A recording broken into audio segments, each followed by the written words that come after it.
kung bakit natin sineselebrate ang kapanganakan po ng ating Panginoon Hesus Kristo. At Merry Christmas. Ano po? Mapapansin po natin na ang isipan po ng tao po ngayon sa kapaligiran po natin ay talagang palugtog. Ano po? Dahil sa mga bata, lalong-lalo na, mamasko po. Hindi po naman nila po birthday. Pinapaliwanag ko sa kanila, hindi po naman birthday eh. Bakit ginagamit yung birthday ni Jesus para mamalimos? Amen? Amen. Ang mahirap is mga malatanda. Oh, Merry Christmas, Merry Christmas. No?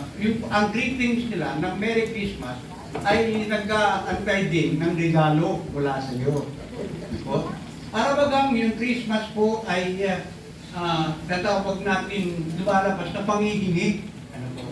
Yun po yung natawag natin na isang maling takbo ng kaisipan po ng tao sa panahon po natin po ngayon. Na kung bakit po natin po sinaselebrate ang kaarawan po ng ating Panginoon Jesucristo ay upang pahalagahan natin yung lahat ng ginawa niya para sa kapakanan po natin. So pagka meron po tayong pamilya, i-celebrate din natin bilang pamilya, meron din po tayong pong church, family church. Amen? Nag-celebrate natin sama-sama, kaya tayo nagkakaroon ng service.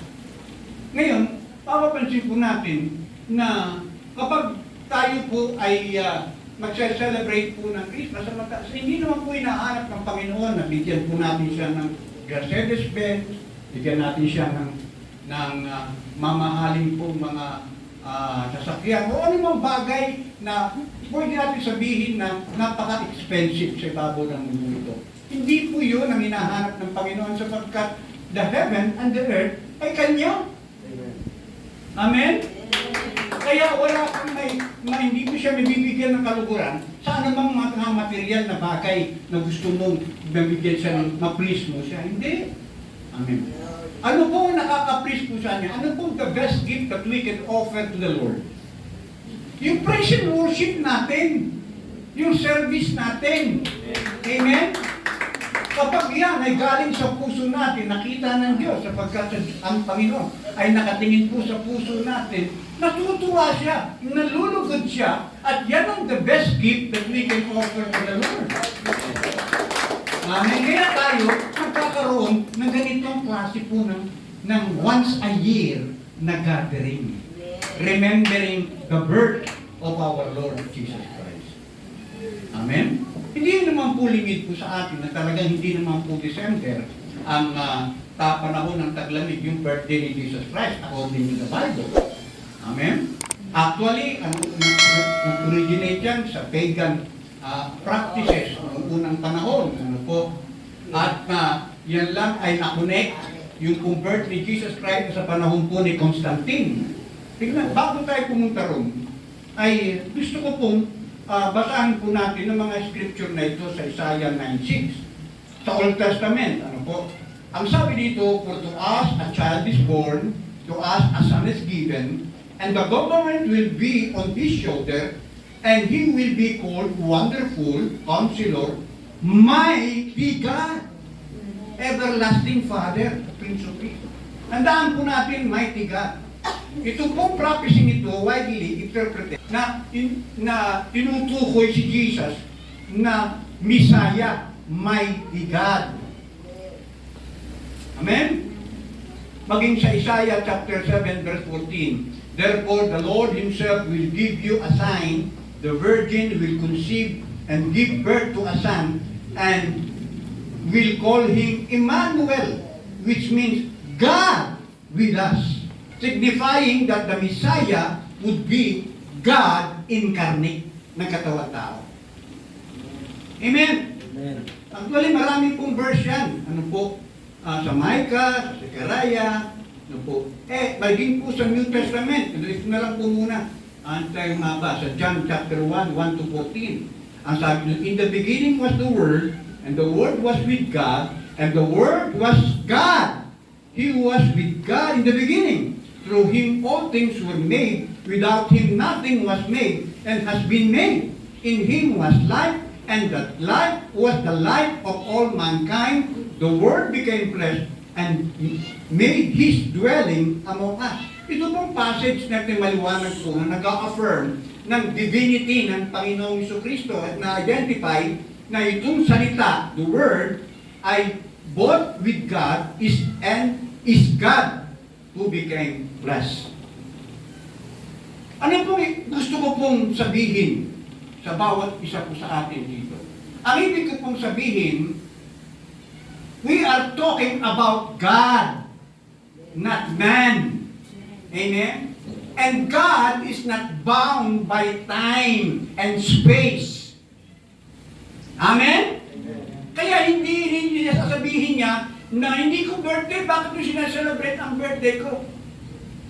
Wala siyang time. Hindi siya bound ng space. Amen?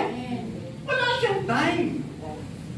Ang importante po sa kanya na you are voluntarily worshiping Him, glorifying, serving Him, yun ang importante sa kanya. Sapagkat that is why we are created. Amen?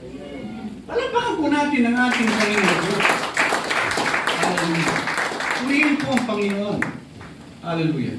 Kaya nga po, tayo pong mga Christian ay ine-celebrate natin yung birth ng ating Panginoong Jesucristo sapagkat naniniwala tayo na si Jesus ay anak ng Diyos at tagapagligtas ng sangkatauhan. Amen? Yung kanya pong kapanganakan ay katuparan ng hula sa Hebrew Bible, sa Old Testament, tungkol sa pagdating po ng Misaya. At taglay ang kaligtasan at i-restore ang relationship between God and man. Sapagkat ang tao at ang Diyos ay hiwalay dahil sa kasalanan. Dahil lang kung bakit ipinanganak ang ating Panginoong Jesucristo. Amen. Siya po ay nagkatawang tao. Ang kapanganakan po ni Jesus ay nag-represent po ng pagkatawang tao ng Diyos. Nagkatawang tao ang Diyos in the person of Jesus. Ito po yung kaganapang ito ay nakikita natin na bilang isang malalim na sandali na kasaysayan ng kaligtasan kung saan ang kabanalan ay pumasok sa kasaysayan po ng tao. Sapagkat makasalanan po tayong lahat. Wala pong banal. Amen? Hallelujah. Kaya nga sa kasaysayan po ng tao, pumasok po yung tinatawag po nating kabanalan. Kaya sineselebrate po natin ito sapagkat pinahahalagahan po natin ito. Pinahahalagahan po natin po yung katuparan po ng propesya. Yung kapanganakan po ni Jesus na nakikita bilang katuparan ng maraming hulang sa lumang tipan. Tulad ni Isaiah, ni Micah, na humula sa pagdating ni Jesus na Misaya at nagliligtas ng mundo. Pinahalagahan po natin yan. Hindi po tayo, hindi natin yan isinasangtabi. Binibigyan po natin yan ng importansya sa buhay po natin na kung hindi natupad itong prophecy nito, wala tayo. Wala tayong pag-asa. Hallelujah. Pero yung kapanganakan po ng Panginoong Jesucristo, kaya natin sineselebrate, ay dahil sa pag-ibig ng Diyos at kaloob ng kaligtasan. Naniniwala po tayo na si Jesus ay pinadala sa lupa bilang isang regalo ng pag-ibig ng Diyos upang turuan ang mga tao tungkol sa paraan ng Diyos. At sa huli po, nakita po natin, inialay niya yung kanyang buhay para sa kapatawaran ng kasalanan. Kaya ipinagdiriwang po natin po ang Pasko. Amen? Amen. Sapagkat mahalaga sa atin yun. Hindi natin yung winawalang kwenta, lalo na yung pag-asa at kagalakan. Yung po pagsilang po ng ating Panginoong Jesucristo ay nakikita bilang isang mapagkukunan ng pag-asa. Wala po tayong pag-asa. Ito ay tinuro sa atin ng ating Panginoon. Dahil mahal po niya tayo. Amen? Inibig po niya tayo, binigyan po niya tayo ng regalo. Hallelujah. Ng ating kaligtasan, walang iba, kundi ang ating Panginoon. Praise God! Hallelujah! Kaya tuwan-tuwa po tayo. Maligayang-maligaya po tayo. Hindi dahil sa tumanggap tayo ng maraming pera o mga regalo, tuwang-tuwa tayo maski wala tayong regalo o wala tayong pera, sapagkat hindi naman birthday mo o sino birthday ni Jesus Christ. Kaya tuwan-tuwa ka sapagkat iniligtas ka ng Panginoon. Binigyan ka ng pag-asa ng Panginoon. Binigyan ka ng kapayapaan ng ating Panginoon Diyos. Ikaw na sumampalataya po sa Kanya. Amen? Praise the Lord! At ito po ang siyang nagdadala po ng liwanag ng mundo. At ang kumakatawan ng kagalakan ng presensya ng Diyos. Hallelujah. Isang panawagan na tularan natin si Jesus. Yan ang dahilan kung bakit ang bawat isa po sa atin ay nagse-celebrate ng Pasko. Kung kayo po'y nagpa-practice po ng Noche Buena, mamaya, ano po, bago po kayo kumain, umikot muna kayo doon sa pagkain. Amen? Pagkatapos mag-contemplate kayo at sabihin niyo, papasalamat tayo sa Panginoon sapagkat tayo ay malulusog, walang karamdaman, tayo ay kumakain araw-araw, meron tayong tirahan, at nakakabayad tayo sa upa natin. Diba? Amen? Ibig sabihin ay na-overcome natin yung mga challenges sa ating buhay. Sapagkat may kanya-kanya tayong kalagayan sa buhay. May nangungupahan, may hindi nangungupahan, pero pareho din, meron din silang mga challenges. Depende sa kanilang sitwasyon. Mga kapatid, yun po yung gagawin po natin. Pagkatapos niyo pong mag-contemplate ng ganun, pasalamat sa Panginoon, ay manalangin na po kayo. At sabihin niyo po sa Panginoon, salamat po sa lahat ng kabutihan mo po sa amin. Kami po, Panginoon Diyos, ay patuloy na papasalamat at pupuri, luwalhati at maglilingkod sa iyo.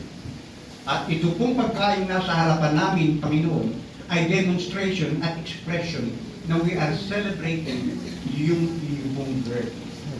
We are so thankful, Almighty God, sapagkat dahil sa pinanganak ka, meron kaming salvation, may redemption kami. Amen? Meron kaming pag-asa, may kapayapaan kami. Amen? Hallelujah. Wala kaming dapat katakot sapagkat Emmanuel, God is with us.